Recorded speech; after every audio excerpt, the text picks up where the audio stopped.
ओम अज्ञानतिमिरन्दस्य ज्ञानञ्जनशलाखया चक्षुरुन्मिलितं येन तस्मै श्रीगुरुवे नमः। नमो विष्णुपदाय कृष्णपृष्ठाय भूतले श्रीमते भक्तिवेदान्तस्वामिनिति नामिने। नमस्ते सरस्वती देवे गौरवाणी प्रचारिणे निर्विशेषशून्यवादी पाश्चात्यदेशतारिणे। जय श्री कृष्ण चैतन्य प्रभु नित्यानंद श्री अद्वैत गदाधर श्रीवासदि गौर भक्त वृंदा।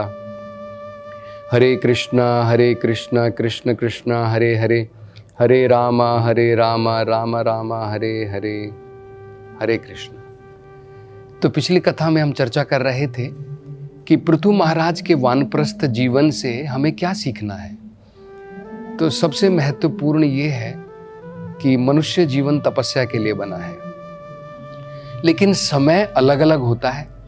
वो समय सतयुग का था जब इस प्रकार से घोर तपस्या की जा सकती थी। ये कलयुग का समय है, कलयुग में बहुत सारे दोष होते हैं, तो उस प्रकार की तपस्या तो संभव नहीं है। लेकिन हम क्या सीख सकते हैं, तो इसके बारे में हम चर्चा कर रहे थे कि वन में जाने की जगह जो सत्व गुण में है, हम भगवान के मंदिर से जुड़ सकते हैं। उस प्रकार के एटमॉस्फेयर के, उस प्रकार के वातावरण में रह सकते हैं जहां पर मंदिर है भगवान का, तो वो दिव्य स्थान हो जाता है।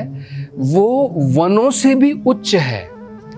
वनों में जाकर के हम कंदमूल खाते हैं, तो यहाँ पर हमें क्या करना चाहिए, यहाँ पर केवल भगवान का प्रसाद मात्र ग्रहण करना चाहिए। तो जब हम मंदिर के प्रांगण में रहते हैं, मंदिर के वातावरण में रहते हैं, तो भगवान को अर्पण करके भगवान का प्रसाद हमें ग्रहण करना चाहिए। तो महाराज पृथु ने फल खाए, जड़ें खाई, पत्ते खाए, उसकी जगह में हमें कृष्ण प्रसाद खाना चाहिए। इसी प्रकार से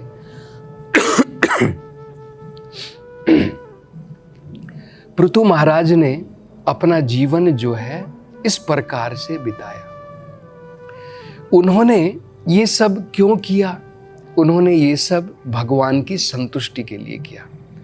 तो कलयुग में हम भगवान की संतुष्टि किस प्रकार से कर सकते हैं, उसके बारे में भी हम समझ सकते हैं। तो आगे भागवत में बताया है कि महाराज पृथु ने 5 प्रकार की तपस्या की। गर्मियों के समय में पंच तपाह, 5 प्रकार से शरीर के ऊपर उन्होंने अनेकों प्रकार की तपस्याएं जो है ग्रहण की। जैसे एक बताया जाता है, मान लो बहुत गर्मी है, उस समय में क्या करना होता है, चारों तरफ आग की जो है एक गोलाकार के रूप में चारों तरफ आग जला करके उसकी जलती हुई ज्वाला से जो गर्मी आ रही है और ऊपर से सूर्य भी चमक रहा है, उसके बीच में बैठना है। तो इस प्रकार की घोर तपस्या कलयुग में बहुत मुश्किल है। तो इस प्रकार से गर्मियों के समय में 5 प्रकार से शरीर के ऊपर तपस्या ली। वर्षा के समय में अपने शरीर को जो है, जब बहुत जोर से वर्षा होती थी उसमें जाकर के वो बैठ जाते थे।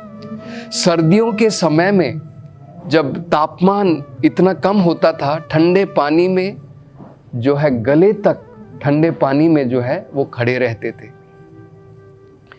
और सोने के लिए कोई बिस्तर नहीं, कुछ नहीं, जहां पर भी जमीन मिल गई उसी जमीन के ऊपर वो सो जाते थे। तो इस प्रकार की तपस्या, घोर तपस्या वो करते थे।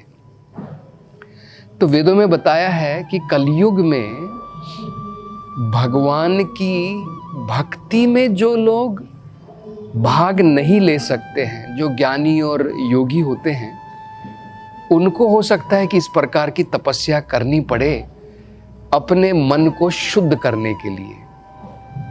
अन्यथा जो व्यक्ति भगवान की भक्ति में लग सकता है, भगवान की भक्ति के अंदर में इतना तेज होता है कि भगवान के नाम का जप करने से, संकीर्तन मात्र करने से व्यक्ति का जीवन, व्यक्ति का शरीर, व्यक्ति का अस्तित्व, उसकी चेतना उसकी बुद्धि, सब कुछ शुद्ध हो जाता है।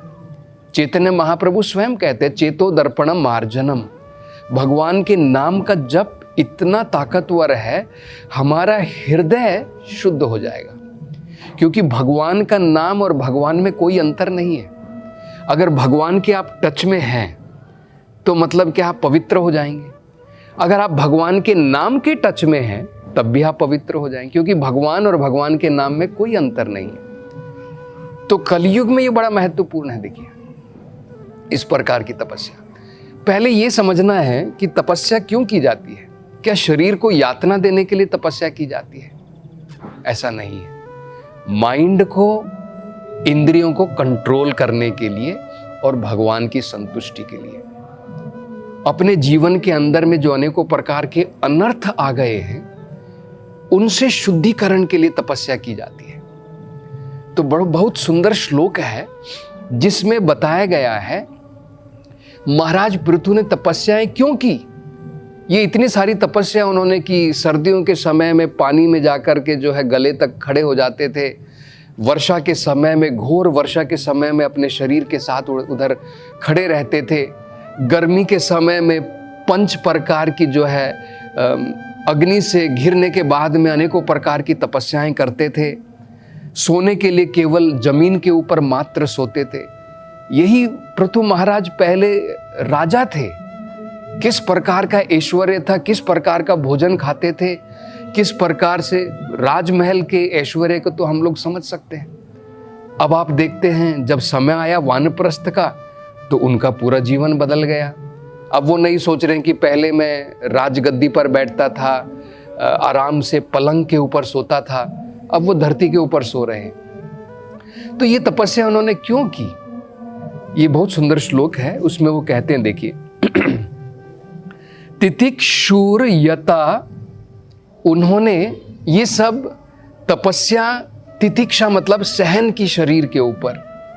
क्यों सहन की?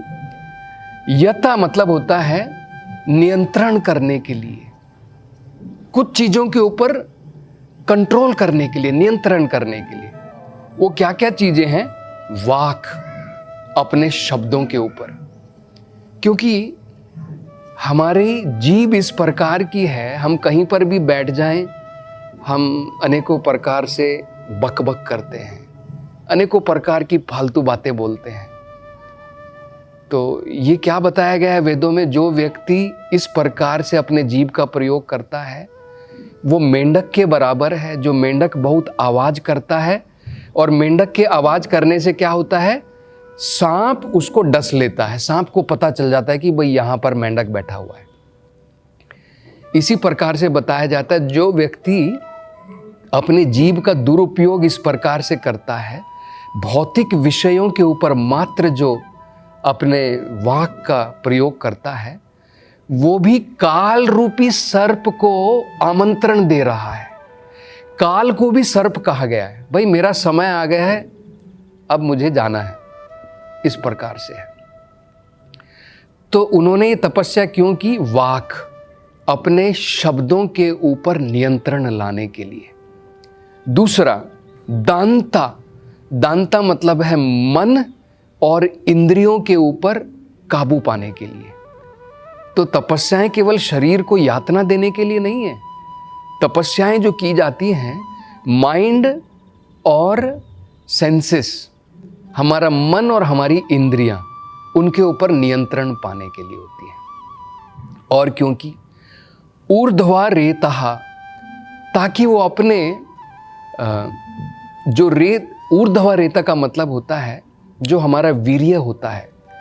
गृहस्थ जीवन में हम अपने वीर्य का प्रयोग करते हैं, जिसके द्वारा संतान की उत्पत्ति होती है। आजकल हम लोग देखते हैं कि लोग अपने वीर्य का गलत प्रयोग करते हैं और काम वासनाओं में लिप्त होकर के वीर्य को छोड़ते रहते हैं। आप सोच सकते हैं वीर्य के अंदर में कितनी ताकत है। ये वीर्य एक जीवन प्रदान कर सकता है, इतनी उसके अंदर में ताकत है, और हम उसको जो है छोड़ देते हैं। हम अपनी आयु कम करते हैं उसके द्वारा। ब्रह्मचर्य का पालन करने से व्यक्ति की आयु बढ़ती है। वीर्य को छोड़ने से जितना ज़्यादा हम छोड़ेंगे, उतना ज़्यादा हमारी आयु कम हो जाती है, अनेकों प्रकार की बीमारियां आएंगी। तो और एक तपस्या ये उन्होंने क्यों की? ताकि वो अपने वीर्य को नियंत्रण में ला सकें। और अगर हम नियंत्रण में लाएंगे तो क्या होगा? नीचे की तरफ नहीं जाएगा, यही वीर्य सबलाइम होकर के, सूक्ष्म होकर के बाहर जब निकलता है तो जैसे भौतिक पदार्थ होता है वैसे बाहर निकलता है, स्थूल होता है। लेकिन ये धीरे धीरे सूक्ष्म में बदल जाता है और यही वीर्य हमारे दिमाग तक जाता है और हमारे मन में दृढ़ता, निश्चय पैदा करता है। जब व्यक्ति ब्रह्मचर्य का पालन करता है उसके अंदर में दृढ़ता आती है, निश्चय करने की शक्ति आती है, उसकी बुद्धि जो है तेज हो जाती है, उसका माइंड, उसकी सेंसेस कंट्रोल में आ जाती है। तो ये भी जो है कारण था, उन्होंने ये तपस्या की। ऊर्ध्व रेतसा, ऊर्ध्व का मतलब है ऊपर जाना, रेतसा का मतलब होता है हमारा वीर्य। तो अगर हम उसको ऊपर नहीं ले जाएंगे तो कहाँ जाएगा वीर्य? नीचे जाएगा, वेस्ट होगा। तो अगर हम सीमेन को वेस्ट करेंगे, अनेकों प्रकार की बीमारियां घर करेंगी, हमारी आयु भी कम होगी, हम कमज़ोर पड़ेंगे। और यही अगर धीरे धीरे ऊपर जाता है, ऊर्ध्व जिसे कहते हैं, तो हम आध्यात्मिकता में प्रगति कर पाएंगे। तो ये कारण था। और क्या था? जिता अनिलाहा, अनिला का मतलब होता है वायु। हमारे शरीर के अंदर में अनेकों प्रकार की वायु हैं, प्राण वायु, उदान वायु ऐसी हैं। तो इनको नियंत्रण में लाने के लिए, इनको कंट्रोल में करने के लिए अनेकों प्रकार की तपस्या की। तो 4 चीज़ों के लिए, एक हो गया वाक, अपने शब्दों को नियंत्रण में करने के लिए, दांता, इंद्रिया और मन को काबू में पाने के लिए, ऊर्ध्व रेता, हमारे वीर्य को नीचे की जगह ऊपर जाने के लिए, और जिता अनिलाहा, जिता अनिल का मतलब होता है अपनी प्राण वायु, उदान वायु, जो शरीर के अंदर में अनेकों वायु हैं, उनको नियंत्रण में लाने के लिए उन्होंने जो है ये तपस्याएं की। और क्यों की? ठीक है, इन्होंने इन सब चीजों के लिए की, लेकिन किसकी संतुष्टि के लिए की? तो ये आगे बताया है। आरीरा धयुषु कृष्णम अचरत तपा उत्तमम, ये उत्तम तपस्या उन्होंने क्यों की? कृष्णम, भगवान कृष्ण की संतुष्टि मात्र करने के लिए उन्होंने ये सारी तपस्याएं की। तो देखिए, इस प्रकार की तपस्याएं कलयुग में बहुत मुश्किल है। इसलिए ये जो तपस्याएं हैं, ये अष्टांग योग का एक भाग है, जिसमें बताया गया है यमा, नियमा, आसना, धारणा, ऐसे 8 अंग बताए गए हैं। तो इस यमा नियमा में ये अनेकों प्रकार की तपस्याएं आती हैं। तो कलयुग में इस प्रकार की तपस्याएं बहुत मुश्किल हैं। इसलिए देखिए, वेदों में क्या बताया है? अलग अलग युग के लिए अलग अलग कार्यक्रम बताया है। कृते यध्यायतो विष्णुम, सतयुग में भगवान विष्णु के ऊपर ध्यान किया जाता था, जिसमें ये अष्टांग योग आता है, जिसमें फाइनली भगवान के ऊपर समाधि लगाई जाती है। तो ये कब का हो गया? ये सतयुग के लिए हो गया ध्यान योग, जिसमें ये सारी तपस्याएं करनी होती थी। उसके बाद में त्रेतायाम यजतो मखई, जब त्रेता युग आया तब अलग प्रकार का कार्यक्रम था, यज्ञ किए जाते थे। जैसे अश्वमेध यज्ञ हो गया, ऐसे बड़े बड़े यज्ञ किए जाते थे। द्वापरे परिचर्यायाम, जब द्वापर युग आया, भगवान ने द्वापर युग के लिए कौन सा कार्यक्रम दिया है? मंदिरों में बड़ी बड़ी पूजाएं। जैसे अगर आप जगन्नाथ मंदिर में देखेंगे तो 54 बार वहां पर भगवान को भोग लगाया जाता है। ऐसे बड़ी बड़ी जो है मंदिर में उपासना होती थी। कलयुग के बारे में क्या बताया? कलौ तद हरि कीर्तनात्, कलयुग का कार्यक्रम अलग है। कलयुग में ना तो हम मंदिरों में बड़ी बड़ी उपासना कर सकते हैं, ना हम बड़े बड़े यज्ञ करवा सकते हैं, ना हम ध्यान करके जंगलों में जा करके अष्टांग योग करके बड़ी बड़ी तपस्याएं करके जो पृथु महाराज कर रहे हैं वो भी हम कलयुग में नहीं कर सकते हैं। तो कलयुग में क्या बताया? हरि कीर्तनात्, भगवान के हरि कीर्तन के द्वारा। चैतन्य महाप्रभु ने भी कहा है, परम विजयते श्री कृष्ण संकीर्तनम, हमें अपने जीवन में विजय की प्राप्ति होगी भगवान के नाम संकीर्तन के द्वारा। और दूसरे वेदों में भी ये बताया है, हरेर नाम हरेर नाम हरेर नाम, 3 बार बताया। देखिए उन्होंने कहा है संस्कृत में 3 बार का मतलब होता है पक्का है, यही है और कोई रास्ता नहीं है। तो ये जो श्लोक है बड़ा महत्वपूर्ण है। ये क्या बताया? देखिए, हरेर नाम हरेर नाम हरेर नाम एव केवलम, कलयुग में केवल भगवान हरि का नाम, भगवान हरि का नाम, भगवान हरि का नाम। केवलम मतलब केवल, ओनली, और कोई रास्ता नहीं है। और आगे क्या बोला है? कलौ नास्तेव नास्तेव नास्तेव गतिर अन्यथा, कलयुग में और कोई रास्ता नहीं, और कोई रास्ता नहीं, और कोई रास्ता नहीं है। 3 बार कहा है हरि नाम हरि नाम हरि नाम, केवल भगवान हरि का नाम, और कलयुग में और कोई रास्ता नहीं है। तो कलयुग में हमारा सबसे बढ़िया उद्धार हो सकता है अगर हम भगवान के नाम का संकीर्तन और जप करें, और कृष्ण भावनामृत में भगवान की भक्ति में जो नियम दिए गए हैं उनका पालन करें। जैसे 4 प्रकार के पाप कर्म से दूर रहना, तो इन नियमों का पालन करें, भगवान के नाम का जप करें, और भक्ति के नियमों का अगर हम पालन करके इस प्रकार से करेंगे तो जो भगवान की वो संतुष्टि कर पाए हम भी कर पाएंगे। और दूसरा एक और महत्वपूर्ण पॉइंट हम लोग यहाँ पर क्या समझ सकते हैं? कई बार लोग सोचते हैं कि भगवान कृष्ण की उपासना 5000 साल पहले प्रारंभ हुई जब भगवान कृष्ण ने अवतार लिया। देखिए ऐसा नहीं है। पृथु महाराज यहाँ पे कहा है आरीषा धयुषु कृष्णम, कृष्ण की संतुष्टि के लिए कब किया उन्होंने? सतयुग में। भगवान आए थे द्वापर युग के अंत में, कलयुग के नियरली प्रारंभ में, है ना। तो मतलब ये तो मूर्ख लोग हैं जो ऐसा सोचते हैं। अन्यथा भगवान कृष्ण की उपासना तो सृष्टि के प्रारंभ से ही चल रही है।